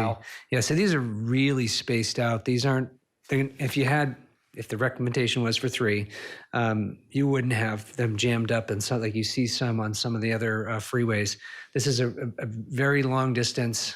Again, in the presentation, there were those pictures that kind of just showed you the length that you were dealing with and kind of the views where the power lines in that wall would block out this height that we're asking for. Line of sight is not going to, from the south, is not going to see these billboards. So hope that answers your questions. I think in the last presentation, when we had 1,800 feet, it was so close that they didn't think for sure that they could get a third sign in. And I think that's why when we talked about it, it was 2, because I think we had talked about 1,800 feet or whatever it was. And you're right on the edges. To get 3, you had to shorten it down to 1,760. So I'm almost sure it was only 2 last time, but I could be wrong because it's been a long time and we talked about this a lot. Yeah. Again. The original 3 years ago when this one came through, the space was even longer. We've reduced it down to these 3 lots, and because of that, power line. The power line cuts at the top of that red square, and then it comes through and it rides over the rest of the properties. So they really wouldn't be utilized for a sign anyway. So we've shrunk that down, and then we've, because we have dealings with these 3 properties and the ownership of those 3 properties, we have the ability to space them out and to maximize that. I understand. Okay. And would these be 2-sided signs? Yes. Commissioners, any other? Commissioner Sartor. And next would be Commissioner Kraus. If the city doesn't get any revenue, well, let me ask a different question. Do any cities have a revenue, like share with your business? Do they get money for having your signs in their city? Not that we're aware of. Commissioner Kraus? Excuse me. The only time that a city does, if they own the property, the underlying property, I believe there's a couple sites in Glendale on the 101 that the city receives the lease rent because it's their property. But other cities have, we did the deal in Buckeye and it was a negotiated deal, and the same topic came up, and there was a legal question on whether the city could participate in the revenue share of a private company, and it became illegal. I don't know. So they just backed off of that, but, you know, that's where we come back and, you know, we're benefiting the city with 12% of the revenue, in fact, by giving them the use of that sign. And I think if we don't get any revenue, I think just one sign, because two additional signs flashing the same message for Surprise wouldn't do any benefit to the city. I think having one billboard, the message, you know, welcome to Surprise, this is an event coming up, I think would be a benefit. I don't think two additional signs. It doesn't have to be the same message. With digital, it could be a different message every minute. Right. Or it could be, you know, one message on this sign, next, you know, support the, you know, fire department, fundraiser, you know, Christmas pageants, whatever. Okay, thank you. Mr. Kraus. Thanks, Chair Bash. Do you know the height of the wall on the other side of 303? I do not. Okay. I was just looking for perspective to see. Yeah, through the I was over residential. there, and you would not be able to see these signs. And I don't know where it got messed up, the 50 and the 45. If it was truly a 45 that was presented the last time, we didn't want to change anything. We thought, you know, this came through this body. It was unanimously recommended for approval to the council. So we just left everything as it was. It showed up tonight at 45 and 50. If it was 45, we're fine with 45 because that was studied the last time.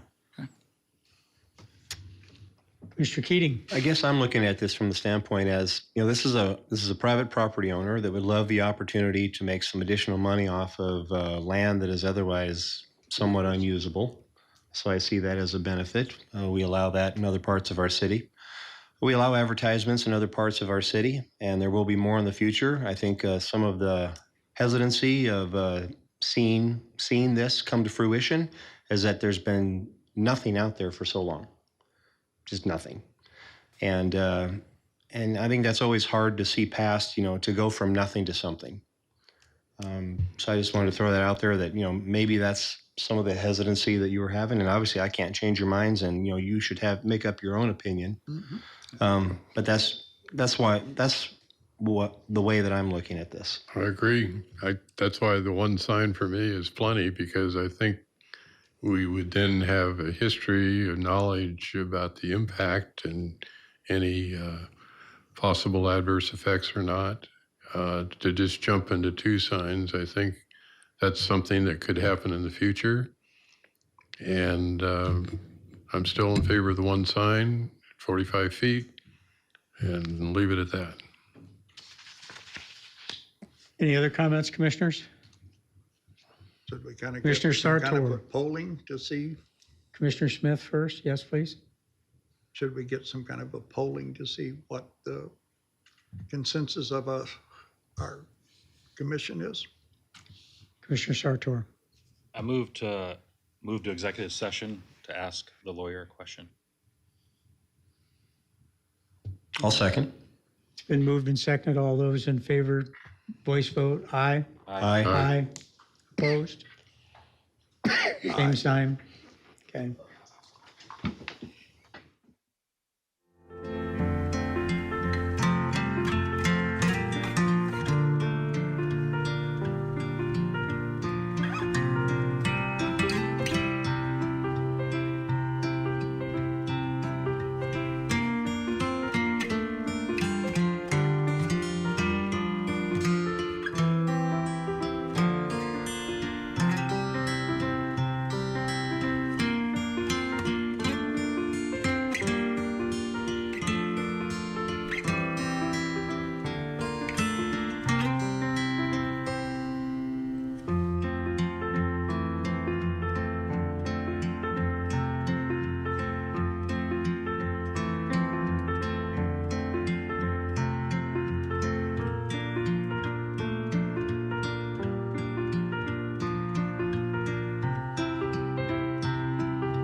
Commission is sitting.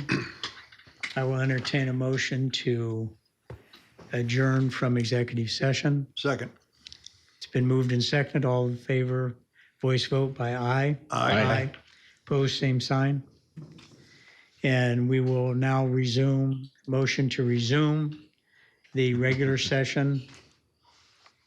Seconded. A second.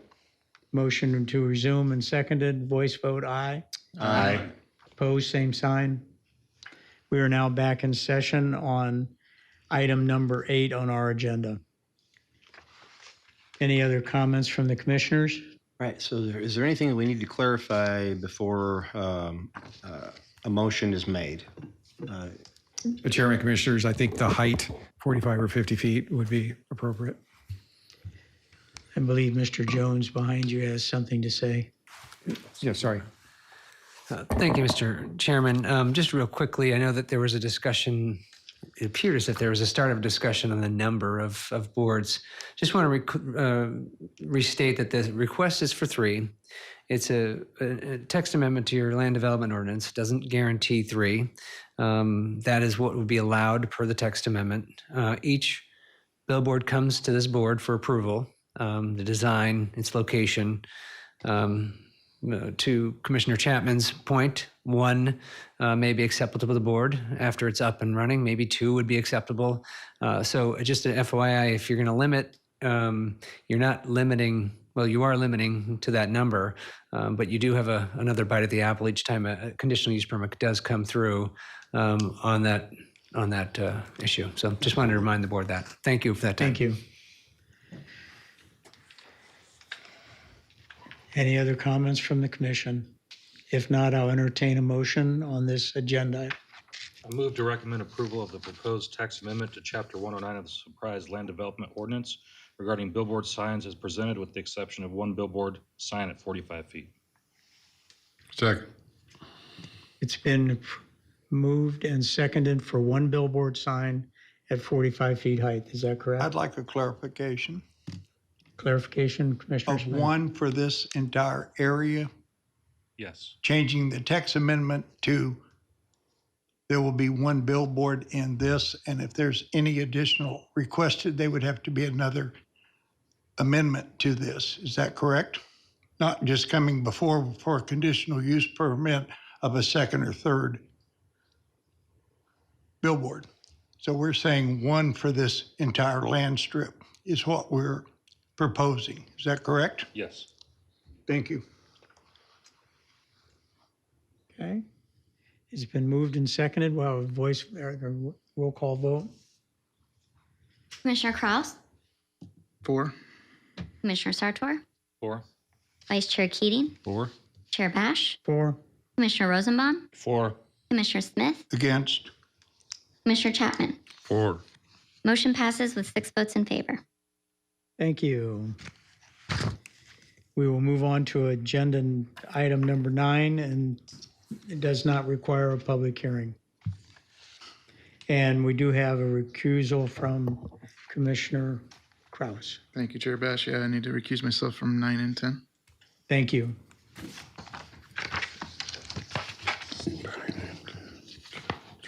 Consideration and action to recommend approval or disapproval of the preliminary plat for Windstone Ranch, case FS 20-596. Thank you, Mr. Angulo. Mr. Chair, Commissioners. So this is a preliminary plat for Windstone Ranch. So the property is located east of 163rd Avenue, north of Happy Valley Road, just east of the Windstone Ranch North rezone case that we heard earlier today. Here's a close-up of the site. So it's on the northeast corner of 151st Avenue and Happy Valley.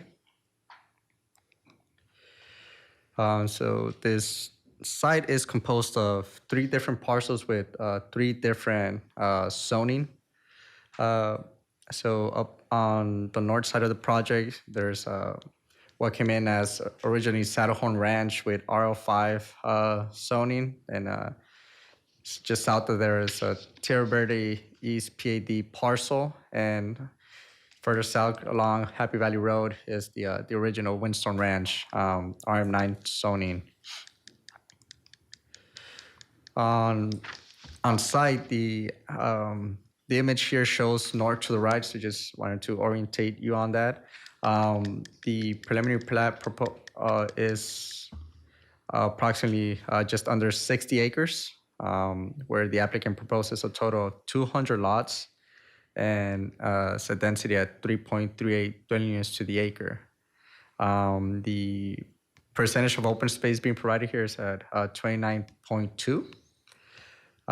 And this overlay here just shows the 3 different zoning districts, and also shows how the transition of densities from the rural lots to the north work its way down to Happy Valley Road, with the most dense area and narrower lots along Happy Valley Road, and the least dense area and wider lots being adjacent to the rural residential on the north side.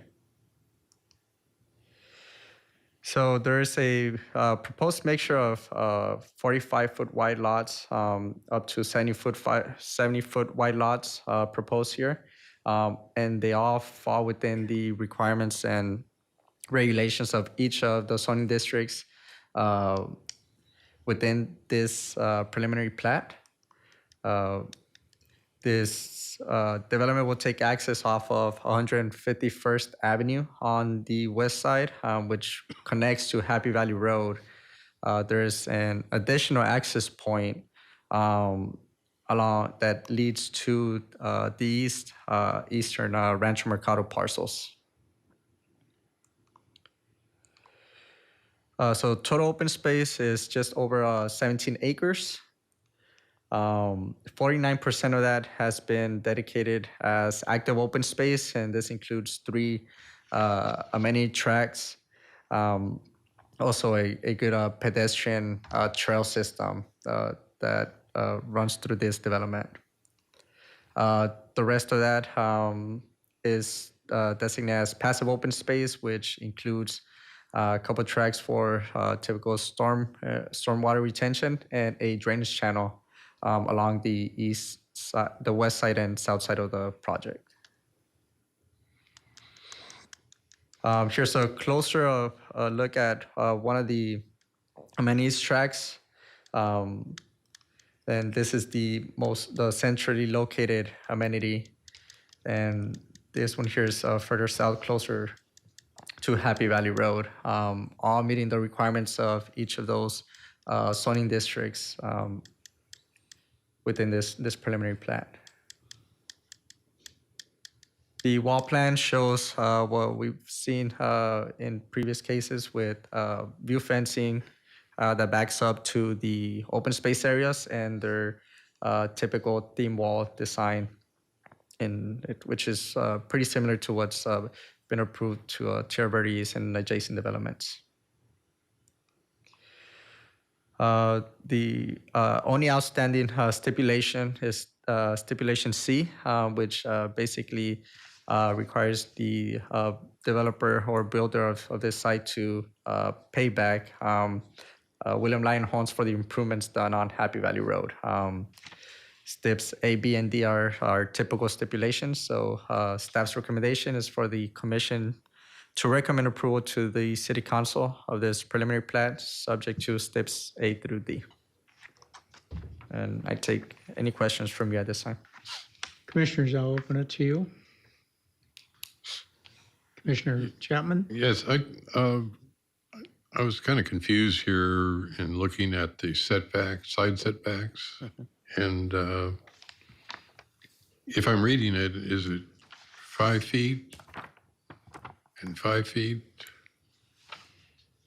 Or I'm not sure about whether it's supposed to be 5 and 8 feet.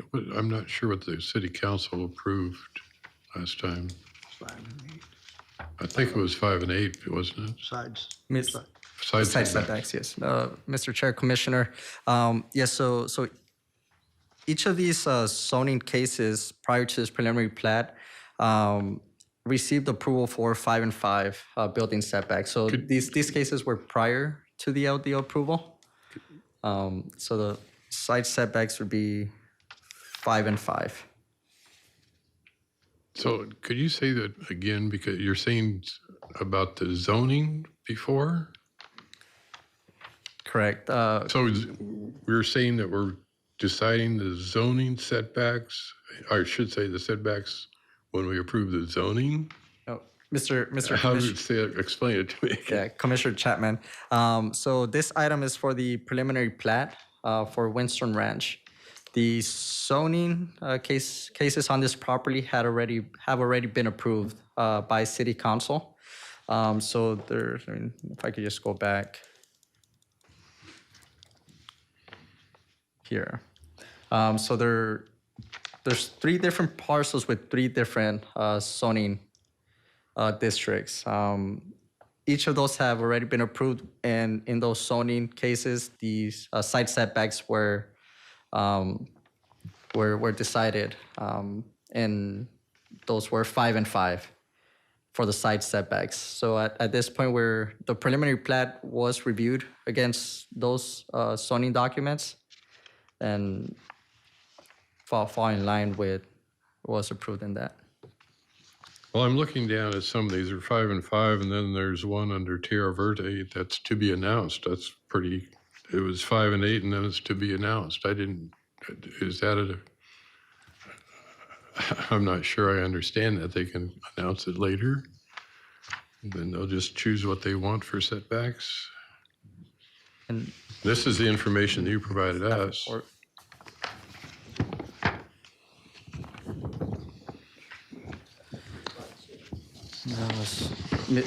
Commissioner Chapman, is that information in the staff report that you received? It's the Winston Ranch preliminary plan narrative. The narrative. Yes, I apologize for that. That was a typo on the narrative. Right? No? Yes, if you don't mind. Please state your name and your address. Kent Zander, 9290 East Thompson Peak Parkway, Scottsdale 85255. So, Chair Bash, Commissioner Chapman, as Sergio said, so there's 60 acres there. So let's just deal with the middle 20 acres. That zoning was done back in 2005 along with Tierra Verde East that's under construction right now. So though all those setbacks and everything have not changed since that zoning has been approved. So those setbacks are, I believe, are 5 and 8 on that middle 20. The north 20 acres, which was rezoned under this body, are 5 and 8 foot side yard setbacks on the north 20, the Saddlehorn Trail or Saddlehorn Ranch subdivision. The south property, which was also approved under this body, was Winston Ranch. Those are smaller lots. They're 40 by 100. Those are 5 and 5 yard setbacks. So the north 20 is 5 and 8. The middle 20 is 5 and 8. The south 20 is 5 and 5. When was the South 20 the zoning approved? 2020. So it was after the LDO was? No, so it was these approved are prior to these were approved prior. All 3 of these were approved prior to the LDO. LDO, which made the standard 5 and 8. That is correct. So the Winston Ranch North that you heard earlier, that's under the new LDO, the R1. So those are automatically 5 and 8 yard setbacks. That makes sense. Thank you. You're welcome. Okay, other comments from the commission? Hearing no additional comments, we'll entertain a motion. I move to recommend approval of the preliminary plat entitled Preliminary Plat for Winston Ranch, subject to stipulations A through D as memorialized in the staff report. Second. It's been moved and seconded. We'll have a roll call vote. Commissioner Sartor, 4. Vice Chair Keating, 4. Chair Bash, 4. Commissioner Rosenbaum, 4. Commissioner Smith, 4. Commissioner Chapman. 4. Motion passes with 6 votes in favor. Thank you. We'll move on to item 10. Consideration and action to recommend approval or disapproval of a preliminary plat entitled Preliminary Plat Unit G, Phase 3, Toll at Prasada, case FS 21-061. Trevor. Good evening, Chair, members of the commission. This is another preliminary plat for another unit, Unit G within Toll at Prasada. I'm sure you all are very familiar with this project at this point, but this is the parcel near the south end of the total development along Peoria Avenue, part of a previous plat where this parcel was carved out, and this preliminary plat is within the confines of that parcel. This preliminary plat contains 80 single-family residential lots with 4 different lot categories, all of which you have seen in previous subdivisions within this overall development and are all in conjunction with the approved PAD. You have the 70-foot wide lot category C, 2 versions of D1, the 60-foot wide and the 50-foot wide, and they're the wide, shallow, 105-foot wide D2. As you can see, a lot of the majority of this plat is the D1 lot category, and there is access off of Darlington Parkway through Crawfordsville Drive, which ends at a temporary emergency turnaround, at which point when Unit K develops, this will continue on through the rest of the development. The access through or to this parcel comes from either within the development as a whole or off of Peoria. And as you can see, this is the master plan for the development. Unit G is down there at the south end. While this subdivision itself contains just over 2 acres of passive open space, you can see that it is abutting the golf course, and there's abundant open space throughout. The landscaping for the project is in conjunction with the PAD, and it is well landscaped. And as you can see with the typical wall detail, there's view fencing on the lots adjacent to the golf course. Staff recommends approval of this preliminary plat, subject to the stipulations A through C. And if you have any questions for me or the applicant, Aaron Insco, is here as well. Thank you. I forgot to say that Commissioner Kraus is recused on this one as well. And Commission, I'll open it up to commissioners for comments. Seeing no comments, I'll open or entertain a motion. Move to recommend approval of the preliminary plat entitled Preliminary Plat Unit G, Phase 3, Toll at Prasada, subject to stipulations A through C. Second. It's been moved and seconded. We'll have a roll call vote. Commissioner Sartor, 4. Vice Chair Keating, 4. Chair Bash, 4. Commissioner Rosenbaum, 4. Commissioner Smith, 4. Commissioner Chapman. 4. Motion passes with 6 votes in favor. Thank you. We'll move on to agenda item number 11. Nomination and selection of the Planning and Zoning Commission Chair. Chair Bash, members of the commission, good evening once again. It is that time of year again where we will nominate a chair for the Planning and Zoning Commission. Just a reminder, you can nominate yourself if you so choose. After all the nominations are in, Planning and Zoning can discuss those nominations and the merits of each, and then it will be a written ballot after that. I'm happy to answer any questions. Yep, I think that's clear instructions. Okay, we'll entertain the chair position. I would like to nominate Chair Bash for a second year. I think he's done an outstanding job with some difficult meetings that we've had over the past couple of months. So I think he's done a fine job, and I Second. fully. Moved and seconded. Any other nominations? Cast your votes. You can't play golf worth a damn, but no.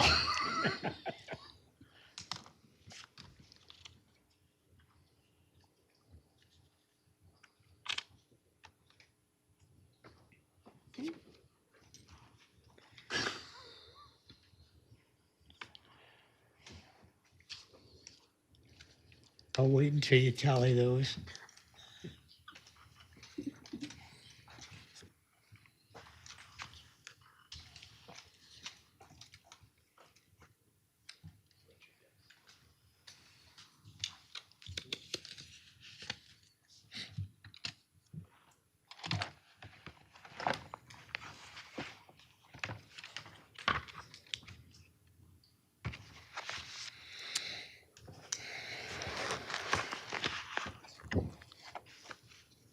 Okay. Matthew Keating voted for Dennis Bash. Dennis Bash voted for Bash. Scott Kraus voted for Dennis Bash. Kevin Sartor voted for Dennis Bash. Mitchell Rosenbaum voted for Dennis Bash. Ken Chapman voted for Dennis Bash. And Dennis Smith voted for Dennis Bash. That is a unanimous vote for Chair Bash. Thank you very much for the vote of confidence. Now entertain the nomination for vice chair. I move to nominate May I interrupt? I believe we actually have to call the item. I think it's a excuse me. separate item. Apologize, Vice Chair. Nomination and selection of the Planning and Zoning Commission Vice Chair, item number 12.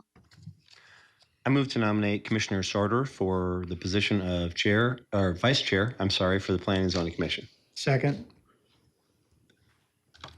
I think Commissioner Sartor has demonstrated that he's willing to voice his opinion, and I know in his life experiences, he has good leadership experience and capabilities.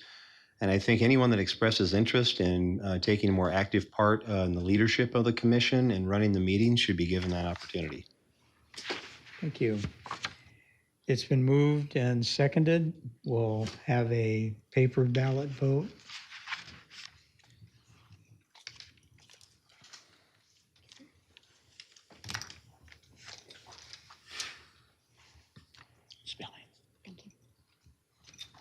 Chair, if I could we just clarify that there were no other nominations? There are no other nominations. I just want to make sure the rest of the commission didn't have a nomination. Any other nominations? Thank you. Thank you for the clarification.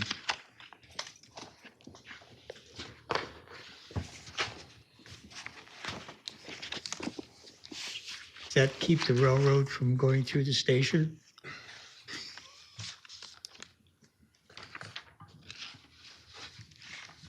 Scott Kraus voted for Kevin Sartor.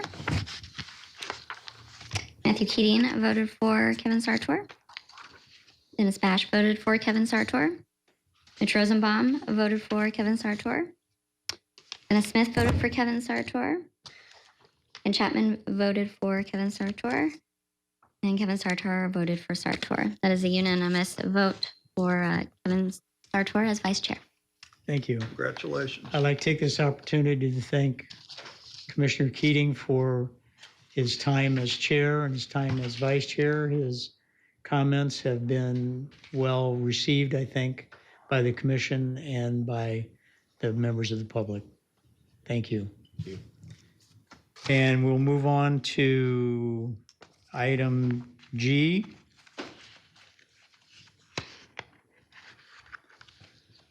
Other business and future agenda items. The only thing I would add to this point in the meeting is that as we expand, there's going to be greater opportunity for all of us on the commission to come in contact with the public. And I want to make sure that we don't ever trip up and discuss any items that we know are coming to this commission before they are actually at the commission, because that would be a clear violation. So just a reminder.